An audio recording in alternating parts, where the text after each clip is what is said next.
Good evening, Assalamu alaikum wa rahmatullahi wa barakatuh, and welcome to News in Focus on Hilaal TV, DSTV channel 347. My name is Faraz Patel, and we'd like to thank you, the viewer, for staying with us on this hour. Now, of course, last night was a huge development that had happened. Of course, the second phase, or the announcement of the second phase of the Gaza ceasefire. Now, Hamas leaders and representatives of other Palestinian factions in Gaza are in the Egyptian capital, Cairo, for talks on that very same phase of the US-led ceasefire deal, amid a teetering ceasefire that Israel has repeatedly violated as its genocidal war continues. Deep uncertainty remains over the next steps in involving the disarmament of Palestinian armed groups in the Strip, rebuilding and daily governance.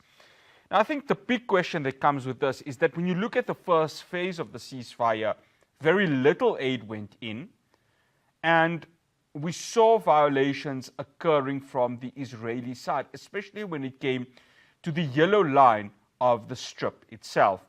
Joining me now to take the discussion forward, I'd like to welcome Palestinian-based journalist Osama Nazzal. Osama, always good to have you on. Assalamu alaikum wa rahmatullahi wa barakatuh. Wa alaikum assalam, my pleasure. Thank you for having me. No, it's an absolute pleasure. And Osama, the last point that I touched on, I think the biggest issue here was that during this first phase of the ceasefire, it really wasn't a ceasefire, because on a daily occurrence, there were Israeli attacks occurring on the Strip. And I guess this is where the frustration comes in, doesn't it? Without any doubt, that is always the demeanor of the Israeli occupation government, never commit itself to any agreement or to any form of understandings. And since the declaration of the ceasefire last October until now, Israel killed over 450 Palestinian citizens of Gaza. All of them are civilians, and it injured more than 1,177 others, which means that Israel was in constant violation of the ceasefire plan. In addition to that, Israel did not allow the entry of the humanitarian aid as it was required by the agreement, and the kind of the humanitarian aid that was entered was not meeting the needs of the Palestinian citizens of the Gaza Strip. And more importantly, that everybody should remember that Israel refused to allow the opening of Rafah crossing, which is the lung of the Gaza Strip. Yeah. You know what's interesting about this, Osama, is that opening of Rafah, I mean, a few weeks ago, there were reports that it may open, even if it was for a short period of time. Well, I guess that has not happened as yet. And we've seen, a lot of public figures, whether it's from the entertainment industry or politically, going to the Rafah border. And I guess there's another frustrating part of this, isn't it? That very same border, that gate, is so vital for the humanitarian aid of the Palestinian people within Gaza, and yet Israel just continues to make sure that no entry comes into it. Especially when we talk about Gaza, because it was named by international experts and international organizations as the biggest open-air prison since Israel imposed its blockade on Gaza in 2007 until this moment, as Gaza is besieged from all sides. On its border, the Israeli crossings, and Israel, of course, does not open these crossings into Gaza unless there is international pressure on it to do that. And when it does that temporarily. And the other crossing is Rafah crossing, which is the Egyptian-Gaza border. And at the same time, that border, that crossing was closed all the time. And this what aggravated the suffering and the catastrophe of the Palestinian citizens in Gaza. Some people who are not interested in the situation of Gaza before October 23 may not know that Gaza was a big prison, as everything was under the Israeli occupation control, and the people there were not even to have access to a sack of flour or a package of sugar without Israel allowing them to do that. Osama, and as we speak right now, I guess last month we had a heavy storm that had hit Gaza. the winter conditions within the Strip are as dire as ever seen. We have infants who are dying because of cold. We have children that are struggling because of the harsh winter conditions. And while that is happening, families are staying in tents. And I guess it's important for the viewer to understand that these tents are made out of probably the worst fabric that you can get. And on the border of Rafah, there are caravans, there are infrastructures that are there, available for it to enter, and yet that is not being it's not been getting into Gaza. And I guess that's where another challenge lies. And taking the humanitarian aspect into this is as bad as we can get right now. Yeah. Since the start of the Israeli genocidal war on Gaza, the Israeli government weaponized humanitarian aid, weaponized food, weaponized water, and everything. And today Israel is weaponizing the weather storm that has been hitting the Palestinian territories for a number of days. And the situation of the people in Gaza was unimaginable over the past 2 days. You know, when you see your children are frozen to death because they don't have blankets, because they don't have a cover even to protect themselves against the rainwater, it's really inhumane. It's unimaginable. And so the problem and the catastrophe really is not because of the weather conditions, because the Palestinians on the other part of the occupied territory are going through the same rainstorm, but they don't face the tragedy that Gaza is facing. The problem is not the rainstorm. The problem is Israel as an occupying power, preventing thousands and thousands of caravans carrying tents and other equipment to enable the people to survive. But Israel does not allow any of these materials into Gaza. Israel even doesn't allow the entry of certain seeds and of certain types of food. And when the Israelis are asked why, they don't answer the question. But the answer is clear to the Palestinians. Israel wants to humiliate, wants to insult the Palestinians. It doesn't want the Palestinians to feel that they have human dignity or they can have dignified life. And the only outlet they have is to think of leaving their country. Osama, part of the phase 1 agreement was that there was supposed to be 600 trucks that were supposed to go through the gate. At this moment, we are only getting 60 or even less than that.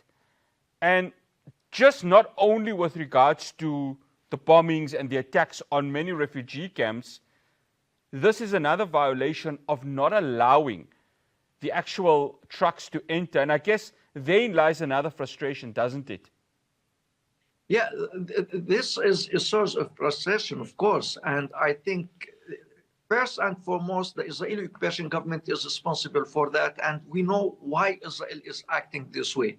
The humanitarian aid does not constitute any danger to the Israeli occupation and to the Israeli security, because the aim of the humanitarian aid is to enable the Palestinians who are homeless now. We are talking about 2 million people in Gaza who are homeless as their houses were demolished. And even the houses that are still standing are collapsing. And many people during the past few days died because of these structures collapse.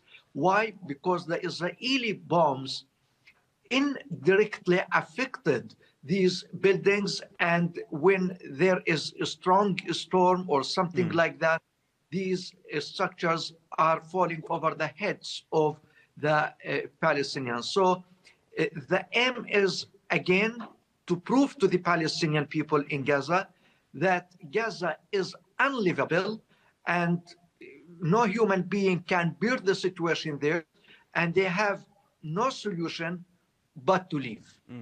After the break, I continue my conversation with Osama Nazzal. We're going to be focusing on this technocratic government that has been suggested. But the question is, will Israel accept it? because it involves various Palestinian factions and also the future of Hamas in terms of it being disarmed. My conversation with Osama continues after the break.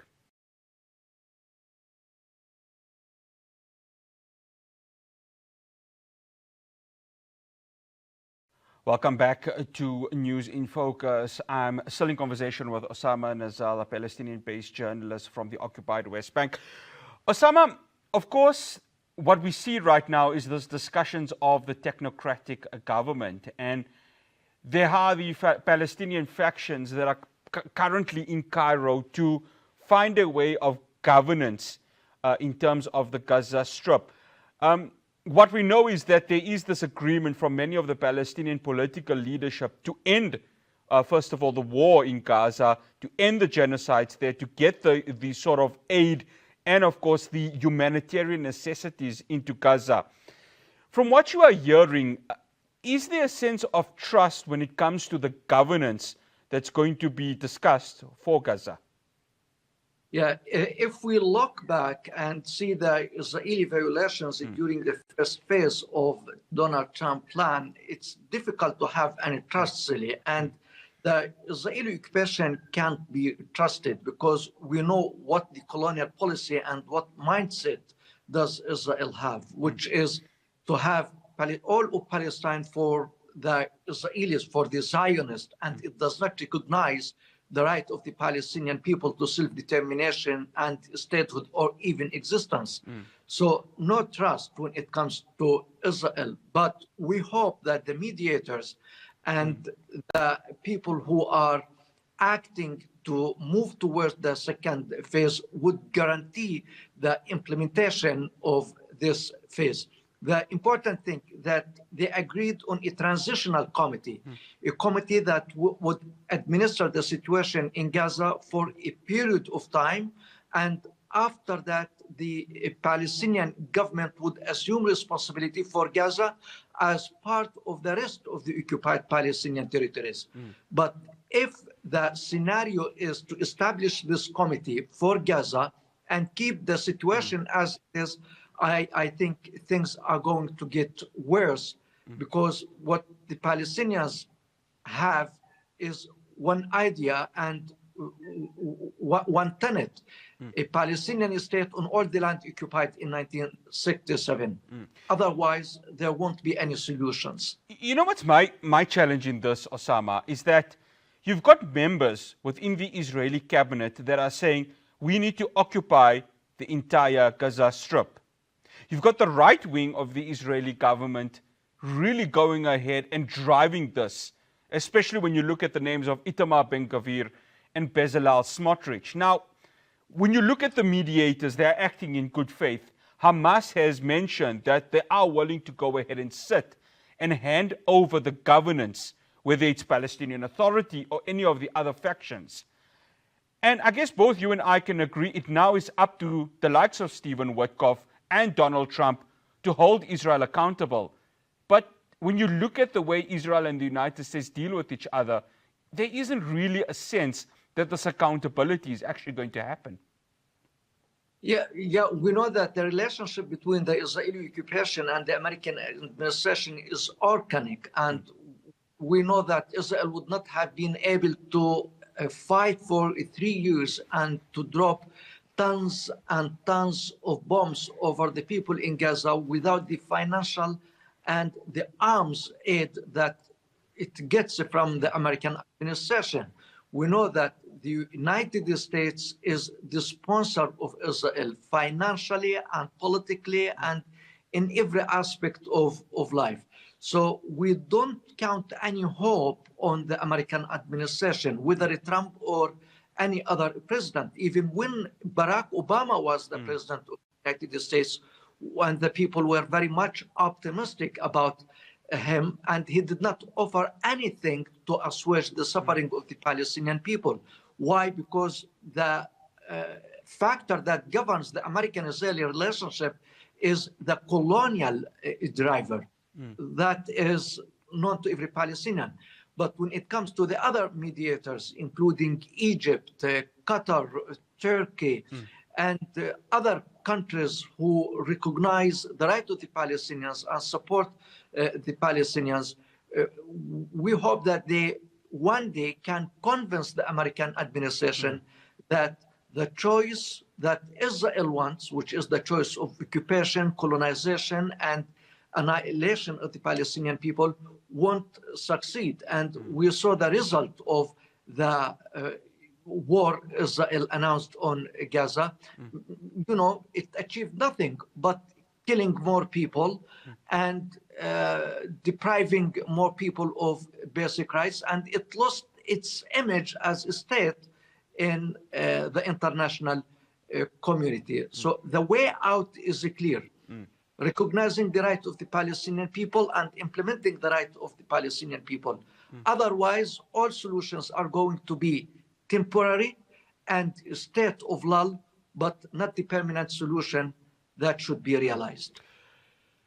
Osama, in the statement that was announced by Egypt, Turkey, and Qatar, the name of Ali Shat, and for those who don't know Ali Shat, he was a former deputy minister within the Palestinian Authority. For the viewers out there that are just hearing the name Ali Shat for the first time, what can the governance of Gaza look under his watch? And obviously, it's going to have the assistance of the mediating countries that I'd mentioned above. But just for the people out there, who is Ali Shat and what can they expect from him in this regards? Yeah, Ali Shat is a Palestinian person from the Gaza Strip, as the family of Shat is descending from Gaza, and he has been active for the PLO faction of Fatah for a long time, and he acted as Deputy Minister of Transport under the auspices of the Palestinian Authority. So he is a known Palestinian figure, and he is well experienced also in running administrative affairs and management issues. But really, the matter here is not personal. It depends on the help and the support that he and his committee are going to receive from the different parties involved in this issue, because you know, administering Gaza is one of the most difficult and complicated issues today, because you are going to run affairs of people who have nothing. They have no homes, they have no hospitals, they have no schools. Not even they don't have the tents in order to protect themselves against weather conditions. So you are going to a people that requires everything, that needs everything. Gaza is in need of everything. So this committee is going to start from zero. And you know that Palestine is not a well-resourced country. Palestine resources are under Israeli occupation, and the Palestinian government and the Palestinian Authority is bankrupt, and they have been unable to pay the salaries of the public sector employees for about 3 years because of the Israeli siege and the lack of international aid. So without international support for this committee, it would be very difficult for Sha'ath and his team to fulfill their mission. And of course, we know that the one above and overseeing their work is going to be Nikolai Miladov. So it depends on what the UN and what the international community is going to offer for them to fulfill their mission. Yeah, you just mentioned Nikolai Miladov. Of course, he would likely lead the U.S. proposed Board of Peace. One final question, Osama. There was an interview that Shat had given to Basma Radio, and he mentioned that if Gaza were to be integrated with the PA, it would be one homeland, one system or framework, and this is the interesting part, no foreign members will be included. Now, I think it's going to be very difficult, because when you look at the rhetoric of Donald Trump and when you listen to the tone of Stephen Witkoff, there has to be some sort of foreign actor that has to be within this framework. So do you see Shat resisting this foreign inclusion when it comes to the running of Gaza? when this committee was established, it was established upon the consensus of all the Palestinian factions, including the factions of the PLO. And when we talk about Fatah movement, which is the major Palestinian faction in the PLO, it agreed to that. And we saw statements issued by the Palestinian President Office today commending the transitional committee established on the premise that its existence and its function is going to be temporary. It is just to pave the way for handing over all the file to the Palestinian Authority in order to have control over all the parts of Palestine occupied in 1967. As governing Gaza without connection with the West Bank and East Jerusalem would lead to no peace and to no stability. If the world cares about peace and stability in Palestine and the region, this must be realized. West Bank, East Jerusalem, and Gaza together as a land slated for the Palestinian statehood. Osama Nazzal, always good having you, and shukran so much for joining us. Ma salama. My pleasure. Thank you. That's Osama Nazzal, Palestinian-based journalist, coming to us from the occupied West Bank. After the break, AGOA seems to be extending, but the question with regards to South Africa remains uncertain. We all know that Washington and Pretoria, the ties have become even more widened, even more deep in terms of the rift there. So what does that mean? I'll be speaking to Brooke Spector after the break.